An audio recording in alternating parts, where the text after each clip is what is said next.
With every new trailer that arrives, I'm more convinced that these MCU properties just aren't made for me anymore. Before I get started, I'd like to kindly ask that you hit the like button, and please subscribe to the channel for more content just like this. All I'm offering is the truth, nothing more. So the new Thor Love and Thunder trailer has just arrived, and similar to how I felt about the teaser trailer that came out a few weeks ago, I felt absolutely nothing. I don't care!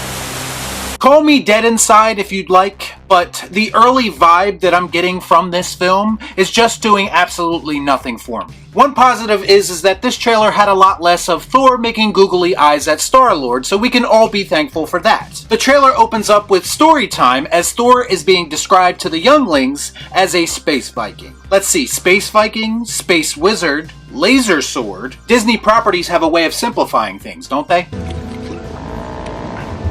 We wouldn't want anything to be taken too seriously after all. Apparently after Thor finished saving the Earth, he set his sights on fixing himself. And this is once again Marvel Studios' newest infatuation. Every character and every story has to be finding themselves in some way. I guess even when you're a god, you don't have everything figured out. Presumably this is supposed to make him more relatable, I guess. Then why the fuck didn't you say so? In reality, the character of Thor has been so up and down in quality while in the MCU that I find it very difficult to get invested in anything that he does, because it always feels like they just have no idea what to do with this character. So anyway, after the narrator says he went from dad bod to god bod, why do these things always happen to me? he talks about Thor reclaiming his title, and we see Thor reaching out for Mjolnir, only for it to stop in midair and return to its apparently rightful owner, that being Jane Foster. A very jacked Jane Foster, by the way. Yes, queen! It's weird because I always thought of Thor as a name more so than a title that someone could inherit. At least we're not getting a bait and switch here because the switch is already happening in the trailer, so I can at least appreciate that they're being honest with us. I'm sorry, I just have very little interest in Lady Thor or She-Thor or whatever the fuck her name is. Hey, Miss Lady... They certainly have a lot of explaining to do in a very short amount of time as it pertains to where Jane has been all this time and what makes her worthy of being the new Thor. But I'm sure it will be explained in the laziest way possible. Because after all, it's not about how she gets there, we just need her to be there. Maybe if Marvel Studios had included Jane more in the films leading up to this one, because then her return and ascension into the role of Thor wouldn't seem so random. That makes sense. But hey, I guess that's why the folks at Marvel Studios get paid the big bucks. By the way, Thor says Jane in the most cringe way possible. He's like, Jane? And they do make him look goofy on more than one occasion in this trailer, and I'm not surprised by that in the slightest. Thor's helmet, by the way, we need to talk about Thor's helmet. Let's just say there's a huge dip in quality since the last time we've seen him wear a helmet. What the hell am I looking at?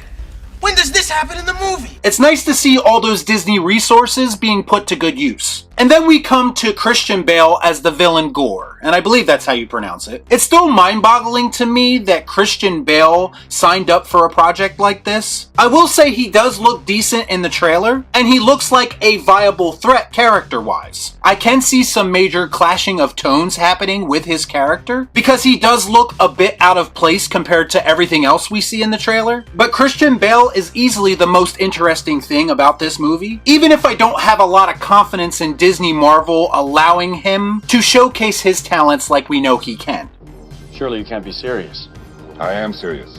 And don't call me Shirley. But hey, we'll see. So we're back to more Thor and Lady Thor team-up action, and Thor expresses how he is very impressed with how Jane handles herself as the new Thor, because of course he is. I'm sure she wrecks the first bad guy she meets without any complications or setbacks. Search your feelings, you know it to be true. You snotty little bastard.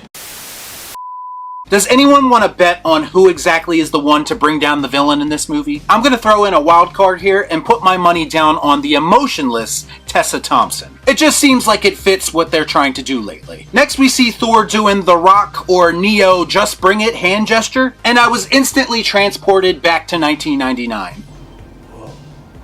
And then we finish off the trailer with the typical MCU gag of Russell Crowe's Zeus flicking Thor's clothes off. So Thor is butt naked in the middle of this arena surrounded by people. And then we have Tessa and Jane just basically enjoying the view, I guess, and enjoying their grapes as well. And stop and think about this for a second. Imagine if they did the same gag but with Jane instead. This would obviously never happen now, and I'm not even suggesting that it should. But it is interesting how these double standards always come up, especially when these companies start to play the gender swap card. My, how the tables have turned. But I got bad news for you, ladies. Thor might be more interested in Chris Pratt this time around. So no Thunderstick for you, I guess. I don't know who this is made for, but Taika Waititi clearly has a very distinctive style that typically relies on cringe humor, as well as subverting expectations. So I would expect a lot of mythos-crippling developments in this movie, because let's face it, when it comes to the modern MCU, I wouldn't expect much in the way of meaningful storytelling. Man, I'm tired of being right. Y'all be cool. Nah.